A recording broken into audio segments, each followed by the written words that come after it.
ஓம் நம சிவாய. வணக்கம். நான் ஜோதிடர் மகேஜி பேசுகிறேன். ஜாதகத்தில் சுக்கிரன் இதுவரை சொல்லப்படாத அதிரடி சரவடி விளக்கம். இந்த பதிவில் நான் சுக்கிரன் உங்கள் எல்லார் ஜாதகத்துலையும் இருக்கும். அந்த சுக்கிரனை பார்த்தினா சில விஷயங்கள் நான் இந்த பதிவில் சொல்லியிருக்கேன். சுக்கிரன் பார்த்திங்கன்னா ஜாதகத்தில் ரிஷப ராசிக்கும் துலாம் ராசிக்கும் அதிபதியாக வரக்கூடியவர். அதே சமயத்தில் ரிஷப ராசிங்கிறது குடும்பஸ்தானம், தனஸ்தானம், வாக்குஸ்தானம். அதே போல் துலாம் ராசிங்கிறது திருமணத்தை பற்றி சொல்லக்கூடிய களத்திரஸ்தானம். அதே போல் கூட்டு தொழிலை சொல்லக்கூடியது. கூட்டு தொழில் இல்லாமல் வேலை செய்கிறவங்களுக்கு தன்னுடைய ஆஃபீஸில் கூட வேலை செய்கிறவங்கள சொல்லக்கூடியது. இது யாரும் சொல்லாத ஒரு புது விஷயத்த சொல்கிறேன். ஏன்னா கூட வேலை செய்கிறவங்க அத்தனை பேரும் சுக்கிரன் காரகத்துவம் 7ஆம் இடமாக வருவாங்க. அந்த 7ஆம் இடத்தை சம்மந்தப்பட்டவங்க தான் அந்த ஆஃபீஸில் வேலை செய்வாங்க. அதே போல் இந்த சுக்கிரன் நீசமாகக்கூடிய வீடு எதுன்னா கன்னி ராசி. அது எல்லாருக்கும் தெரிஞ்சது. உச்சம் பெறக்கூடிய ராசி மீன ராசி. ஏன் சுக்கிரன் ரிஷப ராசி, தனஸ்தானம், குடும்பஸ்தானம், வாக்குஸ்தானம்னு சொல்லக்கூடிய 2வது இடத்துக்கு அதிபதி, அதே சமயத்தில் 7ஆம் இடத்து அதிபதி. அந்த சுக்கிரன் ஏன் போய் கடைசி வீட்டில் உச்சம் பெறாரு? அதுவும் அவர் உச்சம் பெறுறது எங்கன்னு பார்த்தீங்கன்னா கடைசி நட்சத்திரமான ரேவதி நட்சத்திரத்தில் தான் சுக்கிரன் உச்சம் பெறுவார். இதுக்குள்ள ஒரு ரகசியம் இருக்குது. இதுவரையும் யாரும் சொல்லாத ஒரு ரகசியம் இந்த பதிவில் நான் தெளிவுபடுத்த போகிறேன். ஏன்னா நிறைய விஷயங்கள் வெளியில் வரமாட்டேங்குது. அதை நான் என்னுடைய பதிவுகளில் சில விஷயங்களை தெளிவுபடுத்துகிறேன். அது வரமாட்டேங்குதுன்னா தெரியாமல் கூட இருக்கலாம். அதனால் ஏன்னா நான் ஜாதகங்களை ஆய்வு பண்ணும்போது பல விஷயங்களை இந்த ஆராய்ச்சியில் தெரிஞ்சுக்கிறேன். அந்த மாதிரி விஷயங்களை தான் நான் இந்த பதிவுகளில் சொல்லித்தரேன், சொல்லி கொடுக்குறேன் எல்லாருக்கும். இப்போ ஏன் அந்த கடைசி நட்சத்திரத்தில் போய் சுக்கிரன் உச்சம் பெறுறாரு? ஏன் சுக்கிரன் தன்னுடைய வீட்டில் எங்கேயாவது உச்சம் பெறலாம். தனக்கு சாதகமாக இருக்கக்கூடிய, அதாவது அவருடைய சுக்கிரனுடைய அணின்னு சொல்லக்கூடிய புதன் வீட்லேயோ அல்லது சனீஸ்வரர் வீட்லேயோ, அதே போல் தனக்கு சாதகமாக இருக்கக்கூடிய தன்னுடைய ராசிகள்லேயோ அவர் உச்சம் பெறாமல் ஏன் தனக்கு கடைசி நட்சத்திரத்தை தேர்ந்தெடுத்திருக்காரு அப்படின்னா அதில் ஒரு விஷயம் இருக்குது. அது என்னென்னா, நீங்கள் அந்த கடைசி நட்சத்திரம்னு சொல்லக்கூடிய ரேவதி நட்சத்திரம் எத்தனாவது நட்சத்திரம்னு பாருங்கள். 27வது நட்சத்திரம், 2-7. அதே போல் அவருடைய வீடு, அவருடைய சுக்கிரன் வீடுன்னு சொல்லக்கூடிய இடத்த பாருங்கள். 2ஆம் வீடும் 7ஆம் வீடும் தான் இருக்கும். 2-7. அந்த 2-7 அங்கே போய் 2-7 27 உட்காந்துருப்பார். இந்த விஷயம் புதன் நட்சத்திரத்தில் சுக்கிர பகவான் அந்த இடத்துல உச்சம் பெறாரு. சரி, இந்த 2-7 உச்சம் பெறக்கூடிய சுக்கிர பகவான் நிறைய அந்த ஜாதகங்களில் சுக்கிரன் உச்சம் பெற்றவங்க, சுக்கிரன் நட்சத்திரங்களில் உள்ளவங்க, சுக்கிரன் ஆட்சி பெற்றவங்க, இவங்களுக்கெல்லாம் நீசம் பெற்றவங்க இவங்கள கூட எடுத்துக்கலாம். ஏன்னா அதே போல் சுக்கிரனுக்கு எதிராக இருக்கக்கூடிய விருச்சிகம், அதே போல் மேசம், இந்த ராசிகளில் லக்னங்களில் பிறந்தவங்களுக்கும் சுக்கிரனோட ஆதிக்கம் நல்லது கெட்டதை அதிகமாக கொண்டு வரும். இப்போ நான் சொன்னதை திரும்பவும் சொல்கிறேன். மேசம் ரிஷபம், விருச்சிகம் துலாம், அதே போல் கன்னி மீனம், இந்த லக்னங்களில் பிறந்தவங்களுக்கு சுக்கிரன் ஏதோ ஒரு வகையில் பாதிப்பையும் கொடுப்பார், நல்ல விஷயங்களையும் கொடுப்பார். அது உங்கள் சுய ஜாதகத்தை பொறுத்து இருக்குது. இவங்க எல்லாமே தெரிஞ்சுக்க வேண்டியது, இந்த சுக்கிரன் இந்த கடைசி வீடான, அதாவது மீன ராசியில் அந்த ரேவதி நட்சத்திரத்தில் உச்சம் பெறக்கூடியதுக்கு அது அந்த விஷயத்தில் நிறைய பேர் சொல்லியிருக்காங்க. ஆனால் இந்த 27ங்கிற விஷயத்தான் நான் சொல்லியிருக்கேன்.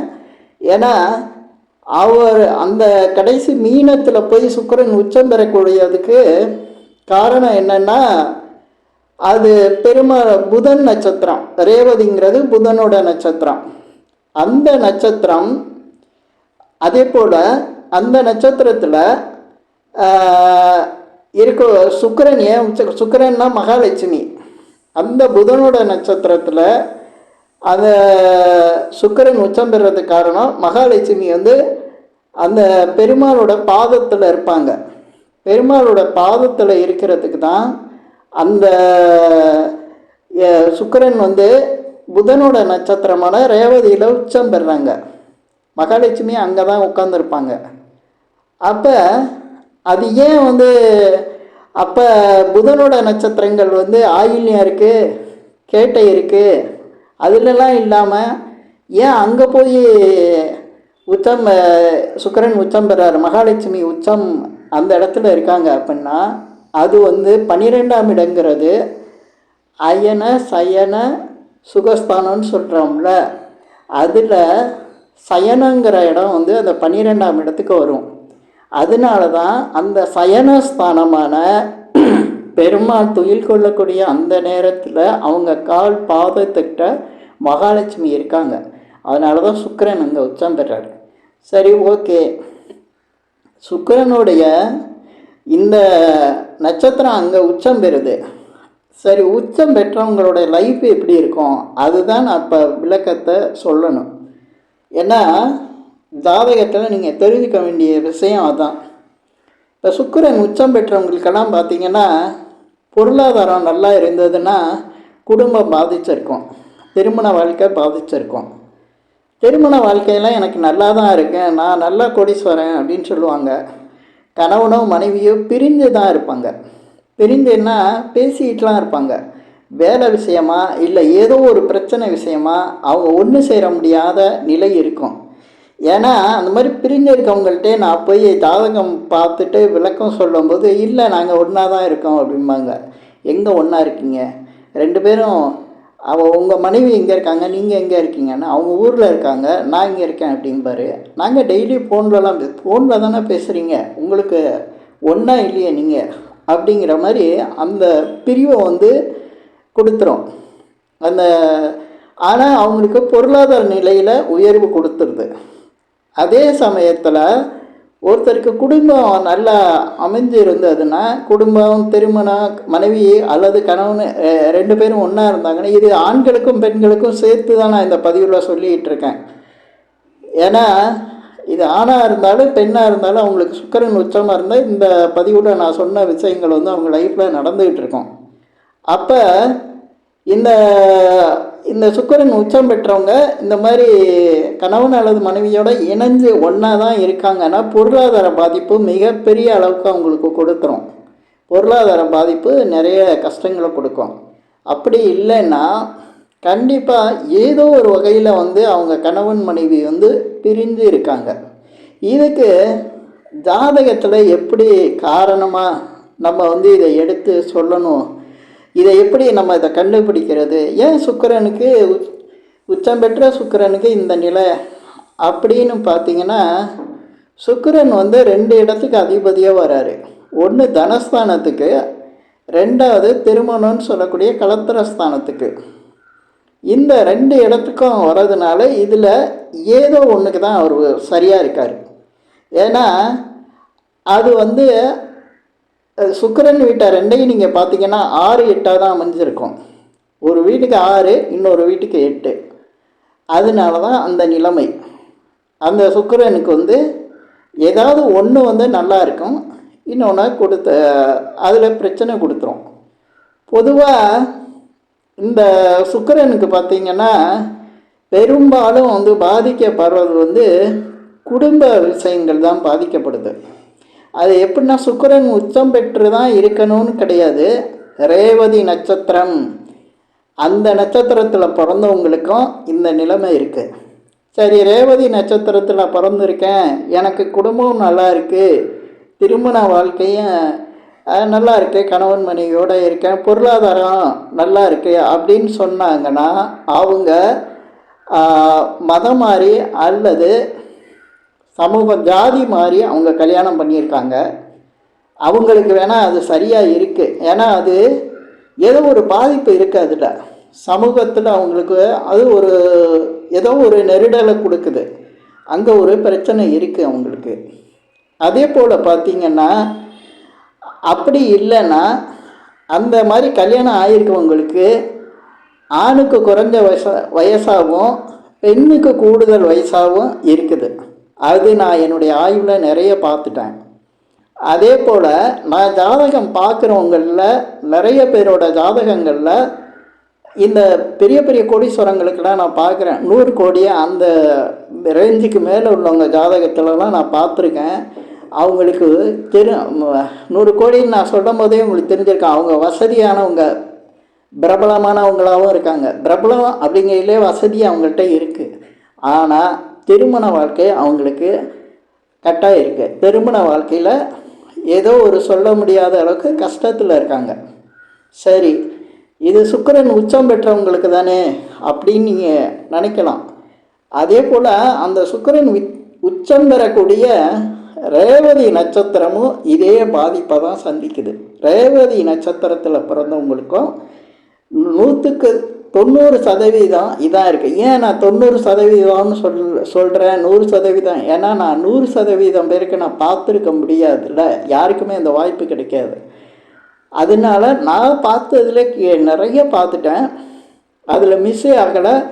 எல்லாருக்குமே இந்த திருமண வாழ்க்கையில் நான் ஏற்கனவே சொன்ன மாதிரி அந்த திருமண வாழ்க்கைங்கிறது வேறு ஒரு மதத்தில், வேறு ஒரு ஜாதியில், அதே போல் இந்த வயது வித்தியாசம், நம்ம எப்போவுமே ஆணுக்கு கூடுதலாகவும் பெண்ணுக்கு குறைவாகவும் இருக்கிற மாதிரி தான் திருமணம் செய்கிறோம்.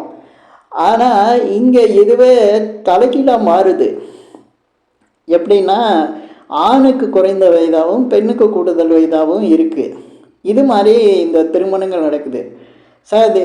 இந்த ரேவதி நட்சத்திரத்தில் தான் பிறந்தவங்களுக்கு அப்படின்னா ரேவதிங்கிற பேரை வச்சுருக்கவங்களுக்கே இது நடக்குது. ஏன் இதை நான் ஒரு இதாக சொல்கிறேன் அப்படின்னா, அந்த நட்சத்திரத்தில் பெண்களுக்கு தான் பேர் வைக்கிறாங்க. ஏன்னா ரேவதியை தொடர்பு கொண்டுட்டாங்க அவங்க. சுக்கிரன் உச்சம் அப்படிங்கிற நிலையை அவங்க டச் பண்ணிடுறாங்க. அதனால் நீங்கள் இதை செக் பண்ணி பார்த்தா தெரியும் இது சரியாக இருக்கா அப்படின்ட்டு. ஏன்னா இந்த மாதிரி இருக்குது. இந்த மாதிரி நான் இப்போ இந்த பதிவில் சொல்லிக்கிட்டு இருக்கிற விஷயங்கள்லாம் தெளிவாக நடக்குது. சரி, இதுக்கெல்லாம் சரி பண்ணக்கூடிய விஷயங்கள் ஏதாவது இல்லாமையாக இருக்கும், வழிபாடெல்லாம் இல்லாமையாக இருக்கும் அப்படின்னா இருக்கும். அது இருக்குது. அது அவங்க ஜாதகத்தை பொறுத்து அமையும். ஒவ்வொரு ஜாதகத்துக்கும் வேறு வேறு விஷயங்கள் அதுக்குள்ளே இருக்குது. ஏன்னா இது பொதுவான விஷயங்களை கொண்டு வந்துடுறேன். நான் ஏற்கனவே பல பதிவுகளில் இப்போ திருமணம் பெற்ற விஷயத்தை நம்ம ராசி கட்டத்தில் பார்க்குறோம், அதை நவம்சத்தில் எப்படி பார்க்கணும் அப்படிங்கிறத சொல்லியிருந்தேன். அதை பார்த்துட்டு என்கிட்ட நிறைய பேர் ஜாதகம் பார்த்துருக்காங்க. அவங்கள்ட்ட நான் அவங்க ஜாதகத்தில் பார்க்கும்போது நான் சொன்ன விஷயங்களோட அதிகமான பாதிப்பு அதில் இருக்குது. இப்போ அதை சரி பண்ணுறதுக்கு நான் அதுக்கான விஷயங்களை சொன்னால் தான் அவங்க சரியாக முடியும். நான் பதிவில் சொன்ன பல விஷயங்களில் அதைக்கும் தாண்டி அந்த ஜாதகங்களில் பாதிப்பு இருக்கும்போது அந்த பாதிப்புகளை சரி பண்ணிக்கிறதுக்கு நீங்கள் இந்த வழிபாடெல்லாம் பண்ணிக்கோங்க, இப்படி செஞ்சுக்குங்க, ப்ராக்டிக்கல் லைஃப்பில் எப்படி அதை ஃபேஸ் பண்ணணும் அப்படிங்கிற விஷயத்தையும் நான் சொல்லி கொடுத்துருவேன். அது மாதிரி தான் என்னுடைய பதிவுகளில் நான் சொல்கிற விஷயங்கள் மிக துல்லியமாக இருக்கும். வேறு எந்த புத்தகத்துலேயும் வராத விஷயங்களை நான் என்னுடைய ஜாதகம் பார்க்குற, அதே போல் ஜாதகம் அந்த அதுக்குள்ளே இருக்கிற விஷயங்களை ஆராய்ச்சி பண்ணி இந்த மாதிரி எடுத்து கொடுத்துட்ருக்கேன். இது நீங்களே எடுத்து பார்த்தாலும் மிக துல்லியமாக இருக்கும். இதில் சுக்கிரன் ஏன் 27வது நட்சத்திரத்தில் உச்சம் பெறாரு அப்படிங்கிறதுக்கு ஒரு விளக்கம் சொல்லியிருக்கேன். அந்த விளக்கம் உங்களுக்கு சரியாகவே இருக்கும்னு நினைக்கிறேன். அதே போல் இந்த பதிவில் நான் சொன்ன மாதிரி இன்னும் பல விஷயங்களை என்னுடைய பதிவுகளில் சொல்லிட்டு வரேன். இந்த பதிவில் நான் சொன்ன விஷயங்கள் உங்களுக்கு பிடிச்சிருந்தா ஷேர் பண்ணுங்கள், லைக் பண்ணுங்கள். அதே போல் இந்த சேனலுக்கு சப்ஸ்கிரைப் பண்ணுங்கள். என்கிட்ட ஜாதகம் பார்க்கணுன்னா மட்டும் கீழே இருக்க என் நம்பருக்கு கால் பண்ணுங்கள். நன்றி, வணக்கம்.